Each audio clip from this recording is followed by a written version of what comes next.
Hello viewers, welcome to topper TNPSC. நம்ம தொடர்ந்து previous year question paper polity பார்த்துருக்கோம். வாங்க இந்த வீடியோக்குள்ளே போகலாம். இந்த வீடியோவில் நம்ம பாலிட்டி அது கூட சேர்ந்து ஐஎன்எம்மும் பார்க்கலாம். ஏன்னா அந்த 2 கொஸ்டினும் மிங்கிள் பண்ணி தான் இருக்குது. அடுத்து, வஉ சிதம்பரனார் டேசா என்ற நிறுவனத்திடம் இருந்து கப்பல்களை வாடகைக்கு எடுத்தார் அப்படின்னு பார்த்தோம்னா சோலன் ஸ்டீமர்ஸ் கம்பெனி. அடுத்து, பாம்பேவில் எந்த ஆண்டு கிலாபத் குழு ஏற்படுத்தப்பட்டது? அது செப்டம்பர் 1919. பாம்பேவில் எந்த ஆண்டு கிலாபத் குழு ஏற்படுத்தப்பட்டது? செப்டம்பர் 19, 1919. அடுத்து, இந்திய தேசிய காங்கிரஸின் முதல் கட்டம் எவ்வாறு குறிப்பிடப்பட்டதுன்னு பார்த்தோம்னா, அது மிதவாதிகளின் அரசியல், தேநீர் விருந்து, அரசியல் இறைஞ்சுதல் அப்படின்னு குறிப்பிடப்பட்டது. இதை ஞாபகம் வச்சுங்க. அடுத்து, அரசியல் அமைப்பில் முகவுரையில் குறிப்பிடப்பட்டுள்ள கொள்கையில் சரியான வரிசை எது அப்படின்னு பார்த்தோம்னா, இறையாண்மை, சமதர்மம், சமய சார்பற்ற மக்களாட்சி, குடியாட்சி. இதை ஞாபகம் வச்சுங்க. இறையாண்மை, சமதர்மம், சமய சார்பற்ற மக்களாட்சி, குடியாட்சி. அடுத்து, சரியான விடையை தேர்ந்தெடு. என்னன்னு பார்த்தோம்னா, இந்திய அரசியலமைப்பு ஒரு எழுதப்பட்ட அரசியலமைப்பு. இது சரிதான்.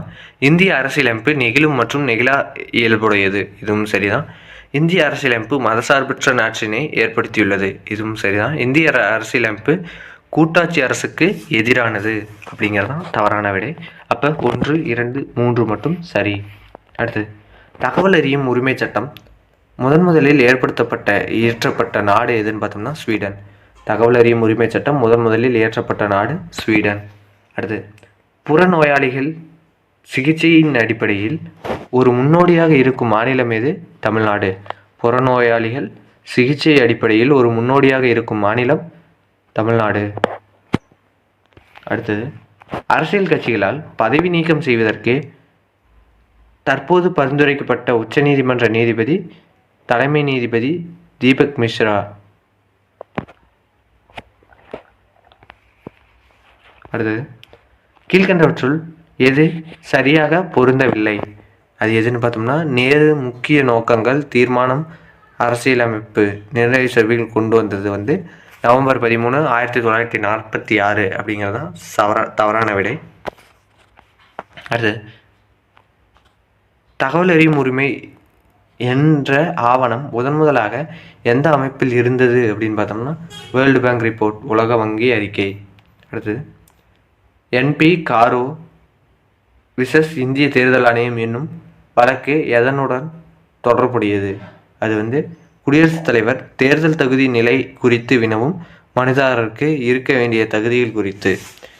என்பி காரே விசஸ் இந்திய தேர்தல் ஆணையம் என்னும் வழக்கு எதனோடு தொடர்புடையது? குடியரசுத் தலைவர் தேர்தல் தகுதி நிலை குறித்து வினவும் மனுதாரருக்கு இருக்க வேண்டிய தகுதிகள் குறித்து. அடுத்து, வீரப்ப மொய்லி தலைமையிலான ஆணையம் தொடர்புடைய விவகாரம் நிர்வாக சீர்திருத்தம். அடுத்தது, கீழ்கண்டவற்றுள் எவை சரியாக பொருந்தவில்லை? எதுன்னு பார்த்தோம்னா, மாநிலங்களுக்கு இடையேயான கவுன்சில் 261 அப்படிங்கிறது தான் தவறாக பொருந்தியுள்ளது. இது ஞாபகம் வச்சுங்க. மீதியை பாருங்கள். அகில இந்திய பணிகள் 312, நிர்வாக தீர்ப்பாயம் 321, பட்டியலிடப்பட்ட மற்றும் பழங்குடியினர் பகுதி நிர்வாகம் 241. இதெல்லாம் சரியாக பொருந்தியிருக்கு. அடுத்து, சட்டத்தின் ஆட்சி என்ற கருத்தாக்கம் உணர்த்துவது 1 மற்றும் 3. அதாவது, தன்னிச்சையான அதிகாரம் என்பது இல்லாமல் இருப்பது, சட்டத்தின் முன் அனைவரும் சமம் என்பதை அறிவது. அடுத்தது, கட்சி தாவல் தடை சட்டம் டேஸ் சட்ட திருத்தத்தினால் ஏற்படுத்தப்பட்டது. 52வது சட்ட திருத்தம். இந்திய அரசு அமைப்பு சட்டமானது பிற அரசியலமைப்பு சட்டத்தில் இருந்து சூறையாடி செய்யப்பட்டது என கூறியவர் டாக்டர் BR அம்பேத்கர். இந்திய அரசியலமைப்பு சட்டமானது பிற அரசமைப்பு சட்டங்களிலிருந்து சூறையாடி செய்யப்பட்டது என கூறியவர் டாக்டர் BR அம்பேத்கர். அடுத்து, கீழ்கண்டவற்றுள் எவை சரியாக பொருந்தவில்லை அப்படின்னு கேட்டிருக்காங்க. அது 7 யூனியன் பிரதேசங்கள் அப்படிங்கிறது தான் சரியான விடை. அடுத்தது, மற்றபடி பாருங்கள். 15 வந்து தேர்தலை பற்றி குறிப்பிட்டிருக்கோம். 18 அவசர நிலை சட்டங்களை பற்றி குறிப்பிட்டிருக்கோம்.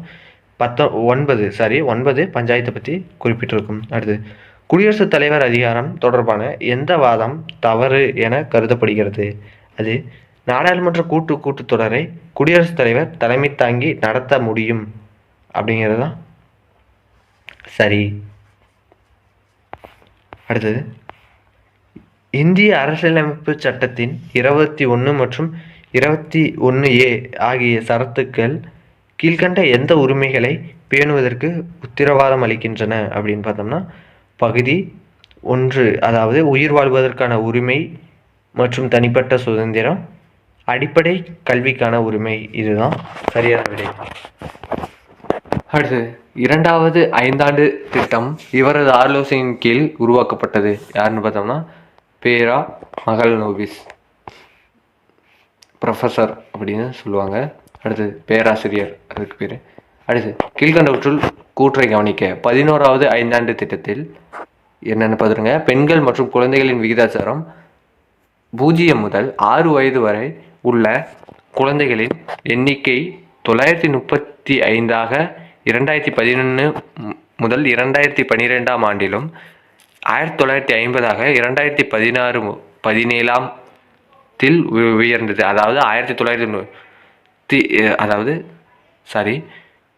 பெண் மற்றும் குழந்தைகளின் விகிதாச்சாரம் 0 முதல் 6 வயது வரை உள்ள குழந்தைகளின் எண்ணிக்கை 930ஆக 2011-12 ஆண்டிலும் 950ஆக 2016-17 உயர்ந்தது அப்படின்னு கொடுத்துருக்காங்க.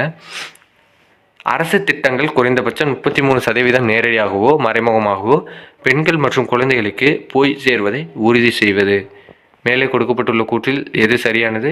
இரண்டுமே சரிதான். அடுத்து எந்த ஐந்தாண்டு திட்டத்தில் தேசிய முன்னேற்ற சபை ஆரம்பிக்கப்பட்டது? National development council. National development council இது எப்படின்னு பார்த்தோம்னா முதல் ஐந்தாண்டு திட்டத்திலேயே ஆரம்பிச்சிருப்பாங்க. 9வது ஐந்தாண்டு திட்டத்தின் காலம் 1997 முதல் 2002 வரை. அடுத்தது கருத்து கூற்று அப்படின்னு அர்த்தம்.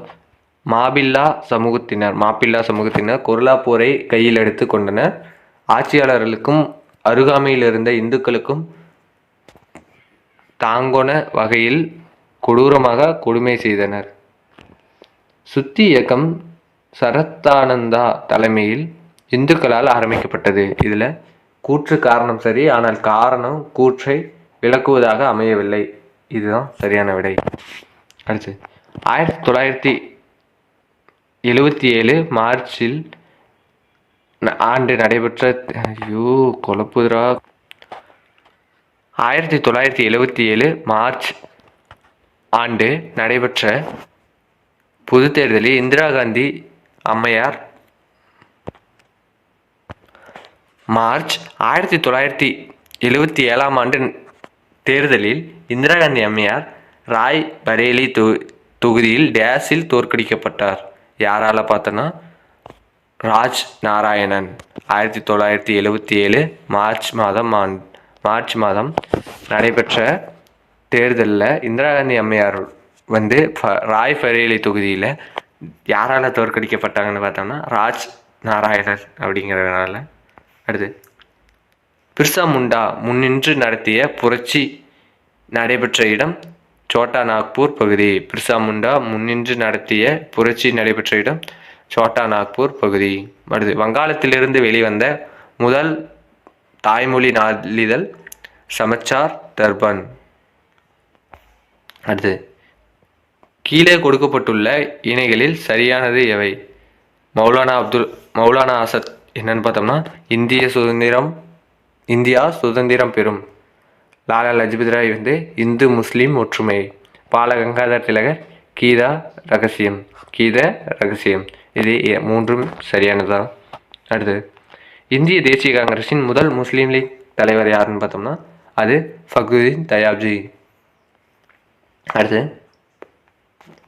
பொறுத்துக ஃபிஜு ஜனதா தளம் கட்சி என்னன்னு பார்த்தோம்னா அது சங்கு. சிரோமோனி அகாலி தள கட்சி என்னன்னு பார்த்தோம்னா அது தராசு. ஜம்மு காஷ்மீர் தேசிய மாநாட்டு கட்சி என்னன்னு பார்த்தோம்னா ஏற்கலப்பை, மக்கள் ஜனசக்தி கட்சி மாளிகை.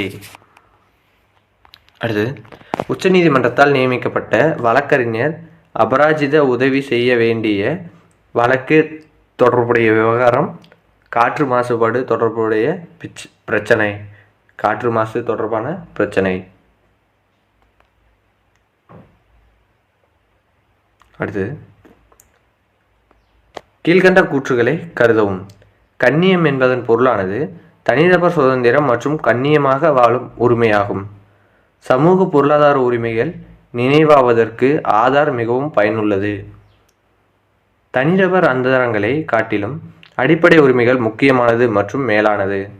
ஆதார் பள்ளி சேர்க்கையிலும் அத்தியாவசியமான அவசிய தேவையாகும். தவறான விடை எது அப்படிங்கிறது தான் கொடுத்துருக்காங்க. 4வது தான் தவறான விடை. அடுத்து, சீனாவுடனான அமைதி மற்றும் சமாதான நிலை ஒப்பந்தம் இவரின் தலைமையின் கீழ் கையெழுத்திடப்பட்டது. யாருன்னு பார்த்தோம்னா PV நரசிம்மராவ். அடுத்து, பஞ்சாயத்து ராஜ் அமைப்பின் கீழ்நிலை எது அப்படின்னு பார்த்தோம்னா கிராம சபை. பஞ்சாயத்து ராஜ் அமைப்பின் கீழ்நிலை கிராம சபை. உள்ளாட்சி தேர்தலில் பெண்களுக்கான இடஒதுக்கீடு என்பது 33%. அடுத்து, அரசியலமைப்பில் எந்த பகுதி அடிப்படை கடமைகளை பற்றி கூறுகிறது அப்படின்னு பார்த்தோம்னா 4A. அடுத்து, பட்டியல் 1 பொருத்தணும். சமத்துவ உரிமை எப்பன்னு பார்த்தோம்னா அது 14 முதல் 18 வரை. சுதந்திர உரிமை 19. மத சுதந்திர உரிமை அது விதி 25. அரசியலமைப்பு உரிமை எப்படின்னு பார்த்தோம்னா 32.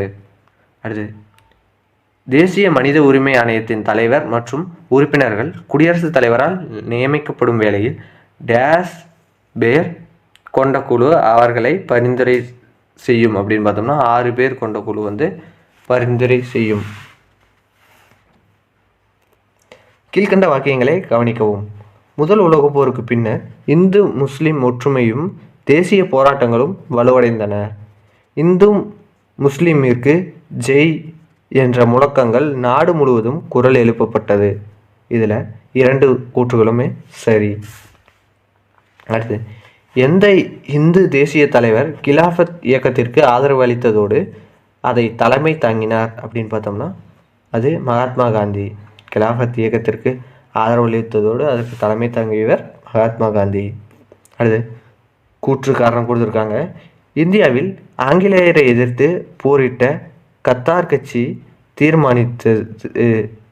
மகாராஷ்டிரத்தில் அரசியல் செயல் இருந்தது. இதில் A மற்றும் R இரண்டும் சரி. R என்பது ஏவிற்கு சரியான விளக்கம் அல்ல.